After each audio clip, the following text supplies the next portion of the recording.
네, 여러분 안녕하십니까? 10월 25일 화요일에 보내드리는 오밤중 뉴스 지금부터 시작하겠습니다.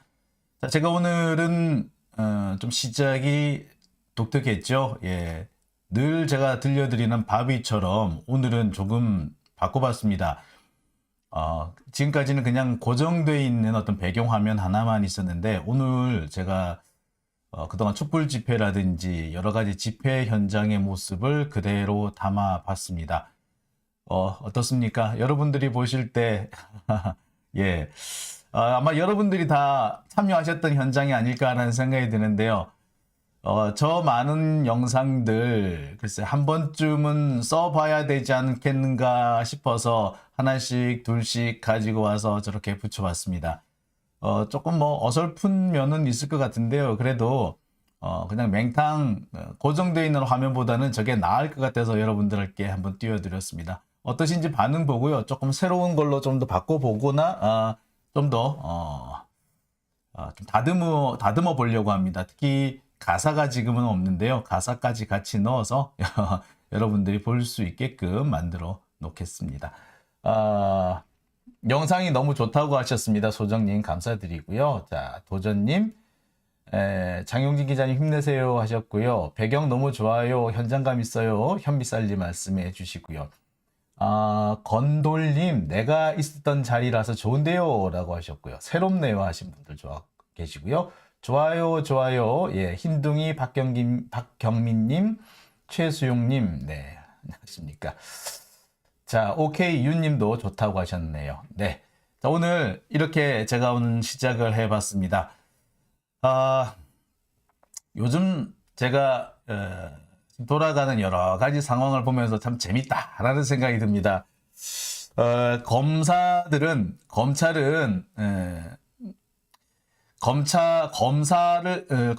벗어나도 참 검사일 때 행동을 멈추지 못하는구나. 참 검사는 검사다. 참 검세스럽다라는 생각이 듭니다. 그런 생각을 자꾸자꾸 어떤 사람이 자꾸 들게 해줍니다. 오늘은 그래서요. 제가 검찰을 출입할 때 옆에서 보았던 검사들은 어떠했던가라는 모습, 그 내용을 좀 준비를 해봤습니다. 옆에서 본 검사들, 이럴 때 검사들은 속마음은 무엇이더라? 저럴 때 실제 검사들이 들고 있는 건 무엇이더라? 라는 제 경험담을 좀 알려드릴까 해요. 아마 제 경험담을 들어보시면 지금 나오는 여러 가지 상황들 조금 짐작이 되시지 않을까라는 생각이 듭니다. 절대 한동훈 장관이 그랬다는 게 아니고요. 다른 검사들 하는 행동을 보아하니까 그렇더라. 한동훈이 거짓말했다는 얘기가 아니고요. 다른 검사들이 거짓말할 때 어떻게 하더라라는 내용을 좀 준비해봤습니다. 그랬으면 아마 다른 사람들도 좀 행동에 짐작이 되지 않을까라는 생각이 드네요. 특히 이 검사는 검찰을 떠나도 검사스러운 모습을 전혀 벗어버리지 못하기 때문에 그 사람이 지금 어떤 상태인지, 저 사람이 하는 말이 과연 진실인지 거짓인지 금방 드러나지 않을까.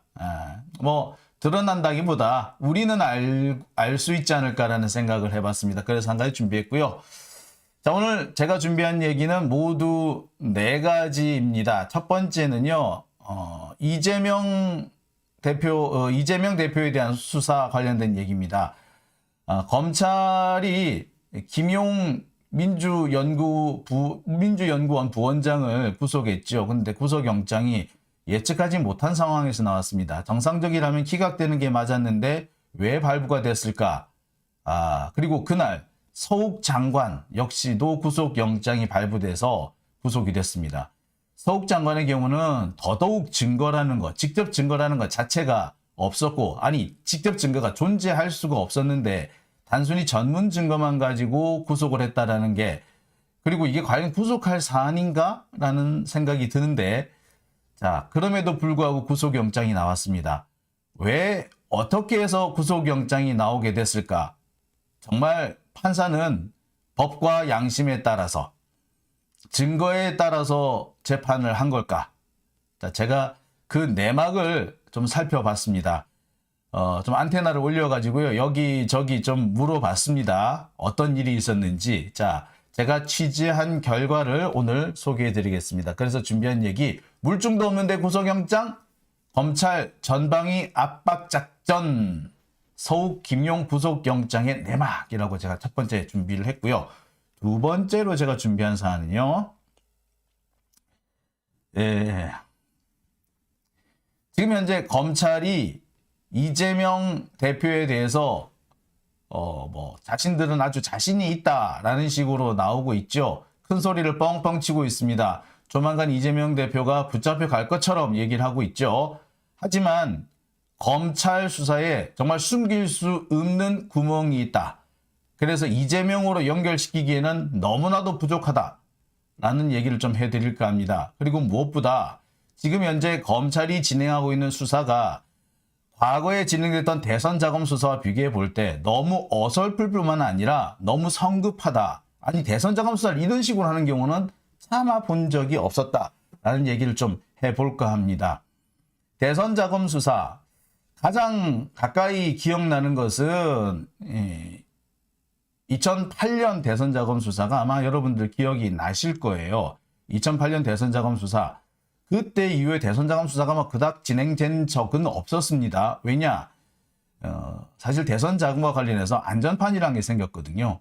그래서 대선 자금을 후보가 직접 받지 않는 이상, 다른 사람을 통해서 거쳐서 받는 이상 그게 대선 후보에게 직접 연결되지 않는 이런 안전판이 만들어져 있었습니다. 그랬는데 그거를 검찰은 지금 현재 건너뛰는 것 같아요. 그래서 약간 무리하게 안전판이 있는데도 그것을 무시하고 일단 무조건 이재명에게 끌고 가보겠다. 수사의 결론이 나오든 성과가 나오는 그런 것과는 별개로 성과가 없더라도 일단 이재명에게 스크래치를 내보겠다는 것이 검찰이 현재 목적이 아닌가 싶습니다. 그래서 그러다 보니 검찰 수사에는 숨길 수 없는 커다란 구멍이 있다는 점 제가 짚어드릴까 합니다. 그래서 오늘 제가 첫 번째 준비한 주제는요. 숨길 수 없는 검찰 수사의 구멍, 이어지지 않는 고리. 이 얘기를 첫 번째로 준비해봤습니다. 두 번째 준비한 주제는요. 세 번째군요. 헷갈립니다. 세 번째 준비한 주제는요. 김진태발 경제 위기입니다. 레고랜드발 경제 위기라든 레고랜드 사태라는 말이 있는데 레고랜드 사태는 아니죠. 레고랜드는 멀쩡히 지금 잘 굴러가고 있습니다. 지금 현재 레고랜드 이미 준공이 끝나서 운영이 되고 있어요. 앞으로 레고랜드 계속해서 수익이 날 겁니다. 근데 돈 갚는 일만 남았죠. 근데 갑자기 김진태가 강원도가 지급보증한 기업어음을 지급보증하지 않겠다. 보증을 더 이상 서주지 않겠다. 돈을 주지 않겠다. 라고 하는 바람에 지금 자금 시장에 엄청난 혼란이 생겼습니다. 레고랜드만 문제가 되는 게 아니라 다른 기업, 심지어 대한민국 전체가 흔들리게 생겼죠. 아니, 흔들리고 있죠. 50조를 투입을 해서 그 환불을 껐는데 아직까지도 이게 끝나지 않았다고 합니다. 오히려 앞으로가 더 문제다라는 지적들이 나오고 있습니다. 앞으로가 더 문제다. 왜 그런 지적이 나오는지 오늘 제가 세 번째로 준비한 주제고요. 그리고 제가 맨 마지막으로 준비한 주제, 검사님이 거짓말할 때입니다. 한두 번이 그랬다는 건 아니고요. 대체로 보면 검사들이 거짓말할 때, 약간 뻥을 칠 때, 뭔가 부족한데 다 준비되어 있는 것처럼 허세를 떨어야 할 때 어떻게 하더라? 그런 얘기를 좀 해볼까 합니다. 그러니까 검사님이 거짓말할 때, 달리 말하자면 검사님이 허세를 떨 때. 자, 어떤 증상을 보인다? 이거를 제가 좀 전해드리려고 하는데요. 아마 이 얘기를 들으시면 이거는 이거구나. 쟤 지금 저러는데 이게 속마음은 이거구나 라고 여러분들 좀 알게 되시지 않을까 싶습니다. 오늘 그래서 마지막으로 준비한 주제는 검사님이 거짓말 할 때입니다. 자, 오늘 이렇게 4가지 주제로 여러분들 찾아뵙겠습니다.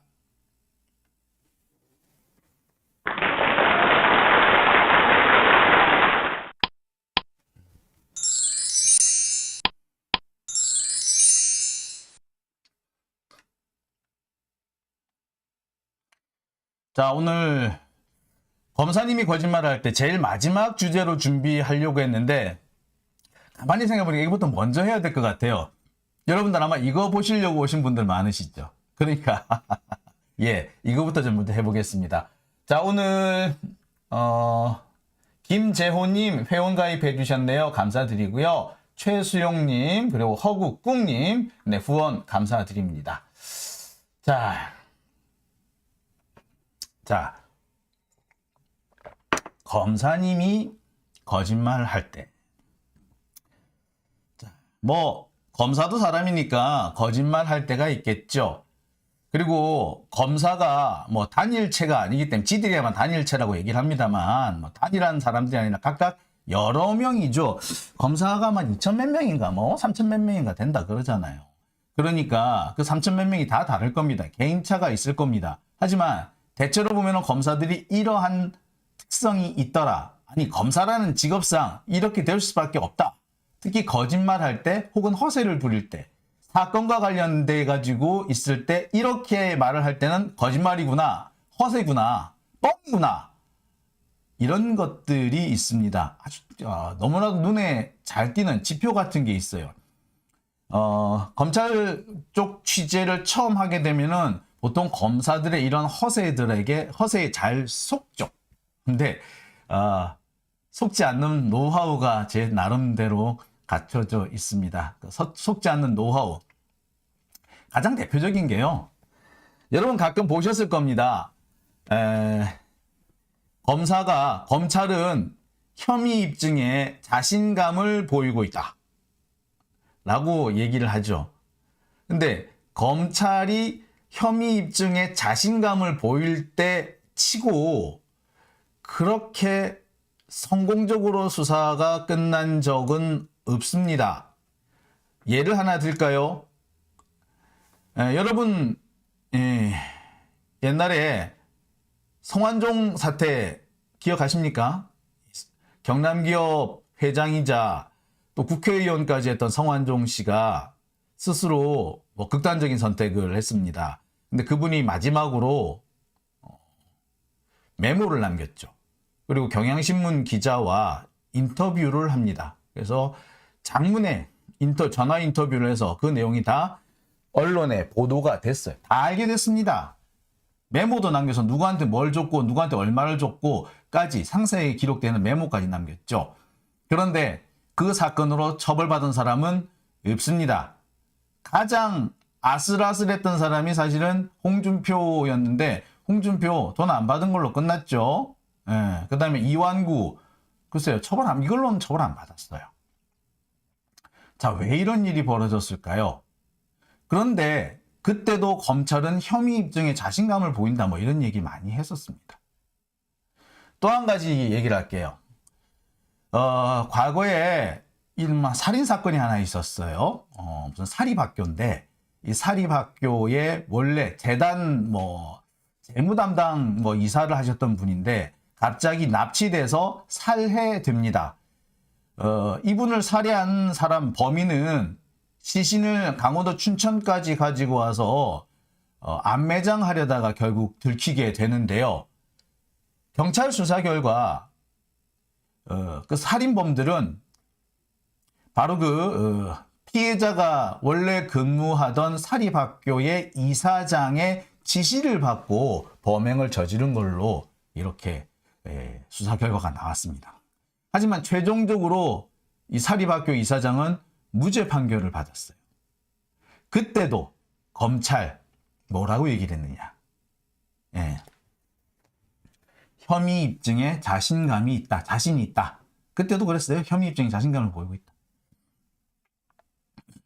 그런데 그럴 때라고 하지만 혐의 입증에 자신감을 보인다고 하지만 제가 볼 때 혐의 입증에 그렇게 자신감을 보이는데 승률은 반 정도도 채 안 돼요. 즉 검찰이 혐의 입증에 자신감을 보인다라고 할 때는 사실 혐의 입증이 좀 어려운 것 같다. 어려움을 겪고 있다라고 보는 게 더 정확합니다. 혐의 입증에 자신감을 보인다라고 큰소리 떵떵 칠 때는요. 사실은 뭔가 좀 포장, 뭔가 마사지가 필요하고 뭔가 화장, 분장이 필요할 때 쓰는 말입니다. 그 화장과 분장을 해서 했는데도 영장이 안 나오는 경우가 더 많더라. 그렇게 분장을 해서 겨우 영장이 나오는 경우가 많더라. 따라서 검찰이 혐의 입증에 자신감을 보인다고 할 때는 사실은 혐의 입증에 자신이 없다라는 말과도 저는 거의 동일하다라고 봅니다. 자, 혐의 입증에 자신감을 보인다? 그거는 허세다. 이렇게 예를 들 수 있을 것 같아요.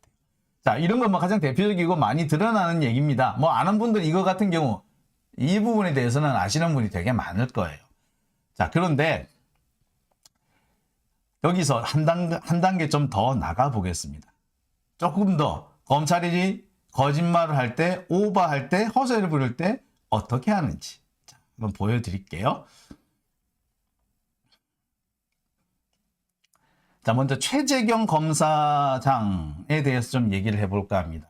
여러분, 최재경이라는 사람 뭐 다 아시는 분은 다 아실 겁니다. 최재경. 사실상 대검 중수부의 마지막 중수부장이었던 사람이 최재경이죠. 우리나라 특수통 검사의 뭐 거의 대부 같은 사람입니다. 최동욱보다도 오래 더 알아주는 사람이었죠. 여하튼 대검 중수부 이 최재경 검사장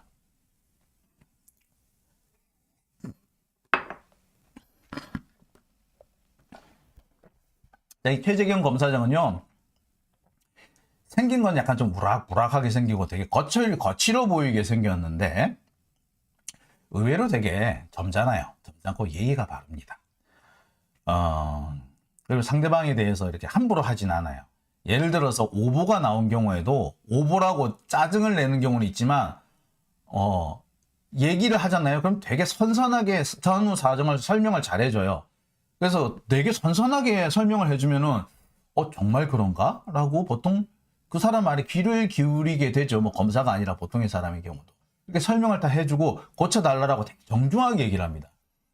그러니까 특히 보통의 사람의 경우 정말 자기가 화가 났을 때 기분 나쁠 때 상대방에게 어떻게 대하느냐가 그 사람의 진짜 인성이 어떠냐를 좌우한다고 그러잖아요. 근데 일단 최재경이라는 사람은 외모와는 다르게 되게 좀 젠틀해요. 상당히 젠틀해요. 이거 뭐 특별하게 하면 다를 건 없습니다.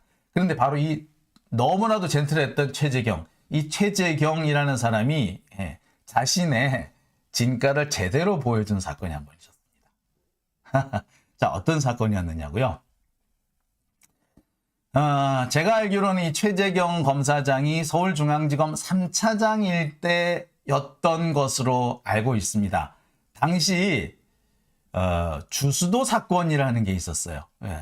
주수도 다단계 사건이죠. 주수도 사건으로 언론 사주 한 명이 구속이 됩니다.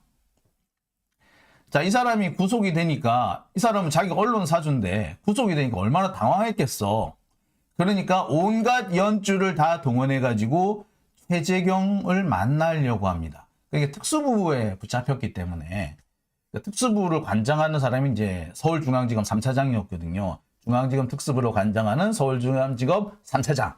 그래서 3차장 하던 최재경을 만나는 거야. 만나가지고 자기가 억울하다라는 얘기를 막 하고 싶었겠지. 자, 그래서 3차장을 찾아갑니다. 연줄을 다 동원해가지고 면담을 하게 해달라고. 어찌어찌 해요. 그래서 만납니다. 자, 그런데 최재경 어떻게 하느냐. 자, 이렇게 자신을 찾아온 이 언론사주. 약간 좀, 그렇죠. 부담스러운 사람이잖아요. 언론사주면, 아무래도 기자들 동원해서 뭔 짓을 할 줄도 모르고, 그리고, 뭐 아무리 힘이 약하다 해도 언론사주면은 좀, 거슬릴 수밖에 없죠. 그래서 웬만하면 안 만나려고 그럴 거예요. 근데 만나요. 깍듯하게 만납니다. 찾아가니까 자리에서 벌떡 일어나더니 소파에 앉으라고 자리를 권하고 그 다음에 차 한 잔 드시죠 해서 차 한 잔 드리고, 그 다음에는 예, 하실 말씀이 있다고 들었습니다. 한번 상세하게 한번 해보시겠습니까? 라고 해서 그 사람 얘기를 충분히 들었습니다. 1시간 넘게 들었대요. 충분히 듣고 이렇군요 저렇군요 하면서 네 이렇게 고개까지 끄덕끄덕 해줬대요. 심지어 끝나고 난 다음에는 그 대화가 끝나고 난 다음에는 이 사람 그 언론사주, 구속된 언론사주가 이제 다시 이제 교도소로 돌아가야 될 거 아니야. 돌아갈 때 아유 고생 많으셨습니다. 예, 제가 잘 얘기해 보겠습니다. 라고 하면서 90도 인사까지 하더라는 거예요. 이 언론사주 얼마나 좋았겠어. 나 이제 나간다. 라고 생각했겠죠. 그런데 어떻게 됐다? 다음날 구속 기소됐습니다. 아니 그러면 도대체 최재경은 도대체 이 사람 얘기를 왜 그렇게 1시간 넘게 경청을 해준 거야? 심지어 그렇군요. 이렇다는 말씀이시군요. 억울하셨겠네요. 그 얘기는 왜 했대? 도대체? 자, 최재경의 특징입니다. 최재경은요. 자기가 자신이 없으면 아예 만나지를 않아요. 자신 있을 때만 만나요. 물론 자신 있다고 하지만 엉터리 수사를 한 경우도 있었습니다. 제일 대표적인 것이 양경숙 사건이라고 그때 공천비리 양경숙 공천비리 사건이었는데 그 양경숙 사건 같은 경우에 당시 최재경은 박지원 당시 민주당 원내대표 그다음에 문성근 민주당 대표를 아마 올가매려고 했던 것 같습니다. 하지만 실패했죠. 그래서 온갖 얘기 풍문으로 떠돌던 얘기를 다 수집을 해가지고 대대적으로 수사를 합니다. 하지만 그 수사는 실패했죠. 결국에 양경숙의 개인 비리, 그 사람이 공천 사기를 친 것으로 결론이 났습니다. 그리고 아시다시피 박지원 그 당시 의원은 무죄 판결을 받았고요. 그 얘기까지 여러분 다 잘 아실 겁니다. 자, 바로 그겁니다. 바로 그 사건이 최재경 중수부장의 마지막 사건이자 동시에 대검 중수부가 마지막으로 한 사건이 되고 말았습니다. 왜? 그 이후에 검찰이 야당을 탄압해? 야당 대표를 탄압해? 이 말도 안 되는 사기꾼 그 진술에 속아가지고 야당 대표를 직접 오라가라. 원내대표를 기소까지 해? 라고 해서 그 뒤로 대검 중수부를 해체하라는 요구가 너무 커졌죠. 안 그래도 노무현 대통령의 서거로 인해 가지고 상당히 대검 중수부의 위치가 애매해져 있었는데 바로 이 사건으로 인해서 결국에 최재경 중수부장을 끝으로 사실상 대검 중수부가 해체돼 버리고 맙니다. 최재경이 그래서 잘하는 사건만 있는 거 아니에요. 그런데 잘했을 때와 잘못했을 때, 증거가 있을 때와 없을 때 이 사람의 태도가 이 사람의 그 드러나는 태도도 너무 달라요. 솔직히 말하자면. 이 언론사주가 최재경을 찾아갔을 때 정말 아주 깍듯하게 들을 말 다 듣고 네 그러시군요 알겠습니다 이렇게 다 맞장구까지 쳐줬는데 결국에 구속 기소를 했죠. 묵묵하게 조용히 말도 안 하고 하고 싶은 말 다 해보세요 라고 했는데 결국 구속 기소합니다.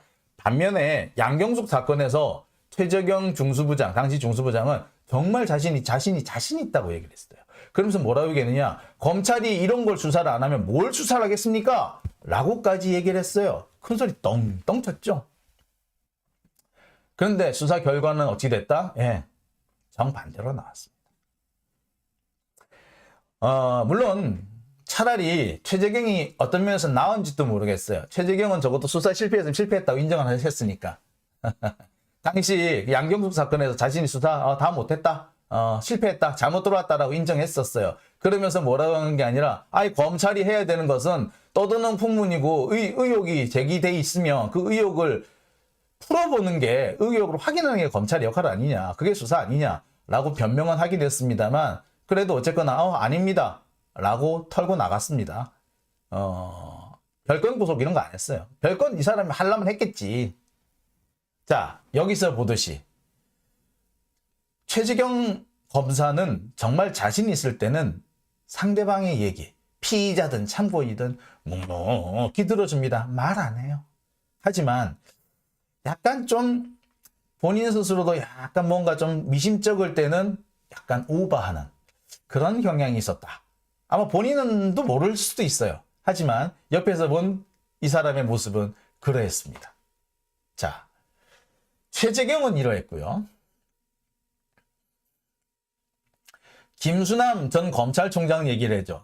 김수남 검찰총장도 서울중앙지검 3차장을 했습니다. 김수남 서울중앙지검 3차장은 노무현 정권 인사에 대한 사정을 담당했다라고 해도 과언 아닐 겁니다. 그 사정 과정에서 모 단체장을 수사합니다. 그런데 자기들 딴에는 너무 열심히 했고 정말 자신 있다고 영장을 청구했는데 연거푸 기각이 돼버립니다. 2번인가 3번인가 기각됐어요. 그래서 3번째인지 4번째인지 영장을 청구할 때는 이 사람이 아주 기자들을 모아놓고 한마디 합니다. 그러면서 그 사람 말이에요. 비리 백화점이야. 이런 식으로. 비리의 백화점이라니까. 인격 모독이죠. 아니 비리의 백화점인데 그동안 왜 영장이 기각됐어요? 사실 앞뒤가 전혀 안 맞죠. 오히려 이 김수남 당시 3차장이 아무 말 없이 영장 청구합니다 라고 우리 뭐 영장 발부될 것으로 보고 있습니다 라고 자신 있게 말했을 때는 기각됐고 방방 뜨면서 피의자에 대한 인격 모독성 발언을 하고 그게 다 보도가 되고 그렇게 했을 때 겨우 정말 겨우 영장이 발부됐습니다. 하지만 알고 봤더니 이 김수남 검찰총장 당시 서울중앙지검 3차장이 3번째인지 4번째인지 하여튼 마지막에 청구했던 이 사건 같은 경우에는 별건의 별건이었다. 정말 원래 수사하던 거하고는 상관없이 다른 사건을 통해서 다른 사건으로 구속이 됐습니다. 처음에는 그 자금을 엉뚱한 데 썼다. 그 공금을 유용했다. 공금을 가지고 다른 사람한테 특혜를 줬다. 뭐 이런 식으로 혐의 사실이 됐지만 나중에는 뭐냐면은 상납을 받았다. 뭐 이런 식으로 흘러갔습니다. 그러니까 별건의 별건이었던 거죠.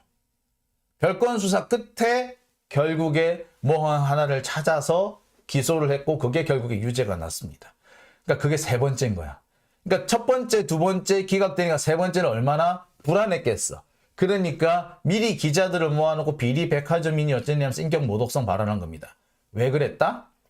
사실은 이런 보도가 나가면은요, 이 보도가 사실은 판사들한테도 영향을 미칩니다. 판사들은 뭐 뉴스 안 보나 신문 안 보나 다 보지. 근데 거기에 실린 내용들을 보면서 검찰이 이렇게 자신 있게 얘기를 하는구나. 그러면은 뭐다? 유죄의 심증을 갖게 되는 거죠. 또는 검찰이 이렇게 바짝 독이 올라가지고 영장을 청구했네. 그럼 이거 기각하면 나한테 보복할 수도 있겠네. 이렇게 미리 약간 좀 겁을 주기도 하는 거죠. 자, 여하튼 그런 것들을 통해서 검찰은 영장을 받아내기도 합니다. 여하튼 여기서 보듯이 김수남 전 검찰총장, 아마 중앙지검 3차장, 이분도 역시도 자신 있다고 말했을 때, 그랬을 때는 그래가지고 기자들한테 그렇게 뭐 열심히 설명도 안 했던, 그럴 때는 오히려 영장이 기각되고 빵빵 뜨면서 했을 때는 별건에 별건, 있는 건 없는 건 다 긁어 모아가지고 청구하실 때는 그때는 겨우 발부가 되더라. 즉 검찰이 진짜 자신 있다고 할 때는 자신이 없는 거죠. 사실 검찰이 구속영장을 청구할 때는 자신 있는 사건만 영장 청구를 해요. 그래야지 되니까. 그러니까 영장 청구를 했다라는 그 자체가 사실 자신 있다는 얘기예요. 근데 그걸 2번씩이나 기각을 당했다는 것은 자존심 완전히 구겨지는 상황인 거죠. 자신 있을 때 그렇다 생각했던 거. 자신 있다고 한 사건이 그랬어요. 자, 그리고 3번째. 여러분, 황기철 전 해군 참모총장 사건 아실 겁니다. 뭐 뇌물을 받았네, 어쨌네, 통영함 비리 이랬었죠. 그런데 황기철 해군 참모총장 그리고 최윤희 해군 참모총장. 이 두 사람은 나란히 해군 참모총장을 역임을 했었는데 이 두 사람은 연거푸 구속이 돼버립니다. 둘 다 뇌물을 받았다는 뇌물수수 혐의였어요. 그러면서 검찰은 뭐라 얘기했느냐. 해군의 특성상 원래 좀 비리에 취약하고 지들끼리 덮어주고 숨겨주고 한다. 라는 식의 얘기를 했습니다. 아니 해군의 특성하고 이 혐의 사실하고 무슨 상관이 있어요? 관계는 없어요. 비리는 개인 비리지 해군의 비리야? 아니잖아요. 그런데 해군의 특성이 어쩌다는 도 이렇게 하는 건 뭐냐면은 사실은 그게 언론 플레이인 거죠.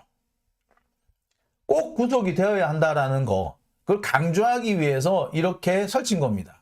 검찰이 이렇게 설치면 법원은 약간 위축이 되기 마련이에요. 뭐 그렇다고 그러더라고요. 왜?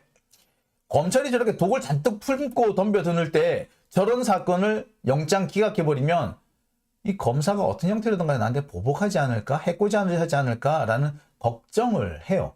사실 그 걱정은 완전히 거짓은 아니죠. 여러분 지금 윤석열이 그 징계 먹은 사건 아시죠? 그 사건에서 가장 확실한 혐의가 뭐였습니까? 판사들에 대한 뒷조사, 그 뒷조사를 했던 그 기록들 때문에 문제가 됐던 거 아닙니까? 판사 뒷조사 사건, 판사 뒷조사 문건 사건, 그 사건이 제일 큰 사건이었거든요.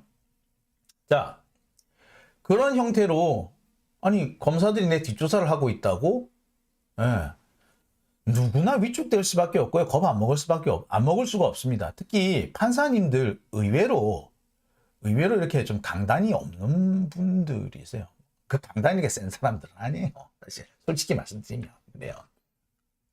그러니까 검찰이 이렇게 독을 품고 덤빈다라는 모습을 보게 되면 일단 검찰이 하자는 대로 일단 내줘버리는 영장 같은 걸 내줘버리는 경우가 많습니다. 하지만 이 황기철 결국에 무죄 나왔고요. 최윤희 결국에 무죄 나왔다가 우여곡절 끝에 일부만 겨우 유죄가 나왔습니다. 자, 보시다시피 검찰이 이렇게 설칠 때 뭐 혐의 입증에 자신감이 있다. 이 사람은 비리 백화점이다. 혹은 이 사람 원래 해군은 원래 이렇다. 원래 여기는 비리투성이야. 뭐 이런 식으로 얘기할 때 사건과 관계없이 당사자들을 비방한다거나 좀 뭐라고 그래야 될까요? 인격 모독을 하는 그런 경우에는 오히려 검찰은 자신 없는 경우라고 보시는 게 맞을 겁니다. 여러분 혹시 미네르바 사건 기억하십니까?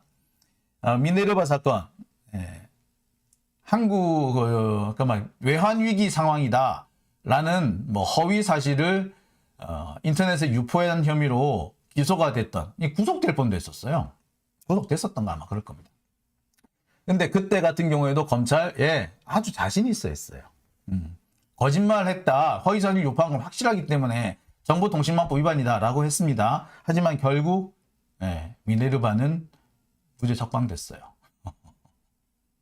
자, 이처럼 검사들에게 드러나는 특징 하나는 뭐다? 자신 있다 라고 큰 소리 칠 때는 오히려 자신이 없는 겁니다. 검찰이 큰 소리 치고 핏대 올릴 때는 실은 뭔가 좀 부족하거나 뭔가 꿀릴 때 라고 보는 게 맞는 거죠.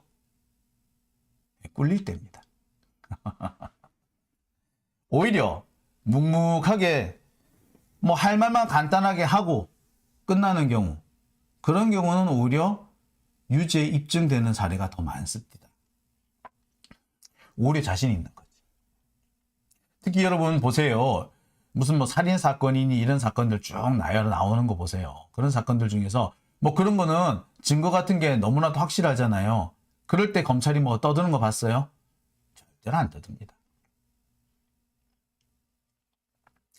따라서 검찰은 자신 있을 때 오히려 말수가 줄고 자기 하고 싶은 말만 합니다. 사실 어떻게 보면은 당연한 걸 수도 있어요. 법정에서 이것만 딱 보여주면 끝! 끝이잖아. 장용진은 만년필을 가지고 있습니다. 제가 어떤 사람이 만년필 가지고 있다는 거를 장영진이 만년필 가지고 있는 걸 봤고 어떤 경우는 쓰는 걸 봤고 보세요. 이 보니까 써놓은 글을 보니까 보세요. 만년필로 쓴 거잖아요. 에? 이렇게 되게 길게 설명을 해야 되죠. 하지만 자 갖고 있네. 간단하잖아요. 확실한 증거가 있을 때는 이렇게 말수를 줄입니다. 그리고 결정적인 순간에 자 있잖아. 이래버리면 그만이잖아요. 그러니 결정적인 순간 올 때까지 가만히 기다리는 거지. 그래 그냥 까불어 봐라. 그런데 그게 아닌 거야. 그럼 어찌 돼? 막 여러 가지 얘기를 해야 돼. 할 얘기가 많아. 그리고 지 말이 맞다고 엄청나게 우겨대야 돼. 우겨대는 거 어찌 돼? 결국에 언론을 동원해서 우겨대는 거지 뭐. 그래서 결론은 자기가 원하는 대로 결론이 나게끔 하는 거예요. 그거는 여론 재판을 진행하는 것과 동시에 이 판사들, 법관들한테 일종의 선입견을 심어주는 유죄 심증을 심어주는 뭐 그런 역할도 하는 거죠. 그렇게 해야지 겨우 자기들이 이길 수 있다라는 거지. 자신이 있을 때는 뭐 그런 거 할 필요가 없잖아. 확증이 있으면 뭐 그렇게 쓸데없는 얘기를 해. 그죠? 오히려 피의자든 참고인이든 피고인이든 하고 싶은 말 다 해봐. 다 하게 만들어 놓고 난 다음에 자 그럼 이건 뭐예요? 해버렸을 때 법정에서 더 효과가 있거든요. 정말 저 피고인 저거 지금까지 다 거짓말한 거야? 순식간에 뒤집어져 버리죠. 그렇게 되면은 피고 측에서 정말 정당한 주장을 하는 것도 신빙성이 없어지게 됩니다. 그렇게 되면 그냥 뭐 한쪽으로 그냥 일방적인 콜드 게임이 돼버리는 거죠. 그러니까 오히려 확실한 증거가 있을 때 검찰은 말을 아낍니다. 뭔가 좀 부족할 때, 뭔가 양념칠이 필요하고 분장이 필요할 때 설치는 거예요. 자, 여기서 우리 한동훈 장관으로 좀 넘어가 봅시다. 김의겸 의원이 물었죠. 7월 19일인가요? 7월 그때쯤에 청담동에서 술 한잔 하셨습니까? 갑자기 승질을 뽀락 내면서 거짓말을 한다는 둥, 거짓말을 면허증이라도 갖고 있느냐는 둥, 나는 장관직 걸겠다, 너는 뭘 걸겠느냐, 방방 떴어요. 근데 평소 한동훈은 어떻게 합니까? 상대방이 뭔가 조금 모자란 주장을 한다든지 상대방이 허점이 있으면 그 얘기만 하죠. 이 의원님께서 그건 잘 모르고 하신 얘기입니다. 그거 아닙니다. 다시 한번 알려드리게 좀 찾아보세요. 찾아보시면 아실 겁니다. 이렇게 깐족되지 승질을 벅벅 내지 않아요. 한동훈의 어법이 그렇습니다. 평소에 많이 보셨잖아요. 큰 소리 치는 거 보셨어요? 자,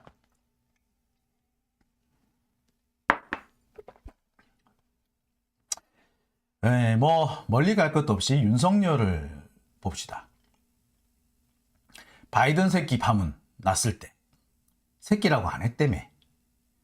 그냥 진짜 안 했으면 안 했습니다 라면서 증거만 딱 보여주면 되죠. 옛날엔 넥타이 색깔이 새끼로 들려가지고 다 난리가 난 적이 있었죠. 선거 운동할 때, 후보 때. 그때 윤석열 핏대 올리는 거 봤어요? 딱 아니라고 증거 하나 떡 내밀고 말아버렸잖아. 핏대 올리는 거 봤어요? 안 했어. 근데 바이든 새끼 이 사건에서는 어찌 됐습니까? 갑자기 자막이 잘못됐대는 둥, 자막 조작이라는 둥, 다시 들어보십시오 라는 둥. 엄청 핏대를 올렸죠. 정말 사실에 자신이 있을 때, 팩트에 자신이 있을 때와 그닥 자신이 없을 때 행동에 엄청난 차이가 있습니다. 오히려 행동에 팩트에 자신이 있을 때 조용합니다. 말수가 줍니다. 툭 증거만 던져주면 되니까. 움직일 수 없는 증거만 던져주면 되니까. 자, 그런데 움직일 수 없는 증거가 저쪽에 있어. 내가 불리해. 그러면 어떻게든 간에 우겨서 이 얘기를 덮어야지. 아득바득 우겨서 내 말이 옳다라고 거의 이제 우격다짐을 해야 되죠. 그렇게 됩니까? 어떻게 됩니까? 가서 자막 조작이라는 둥, 뭐 질의서를 보낸다는 둥, 뭐 와가지고 뭐 시위를 한다는 둥, 항의 방문한다는 그 생쇼를 하는 거예요. 자, 그렇다면 우리는 한동훈 장관의 행동은 어떻게 볼 수 있을까요? 글쎄, 뭐 저는 그렇게 생각합니다. 예. 뭐 첼리스트의 발언 확인이 됐죠. 첼리스트 오빠라는 사람이 나와서 했습니다. 그렇게 녹취된 거 맞다. 그렇다면 그 녹취된 내용이 사실이란 말이냐? 그러니까 그 부분에 대해서는 할 말 없다. 맞다는 말이죠. 그걸로 끝났은 거예요. 그래서 한동훈은 직을 걸겠다고 했는데 직을 걸고 어거지를 쓸 겁니다. 아니라고. 나는 절대 아니라고. 원래 검찰이 그래요.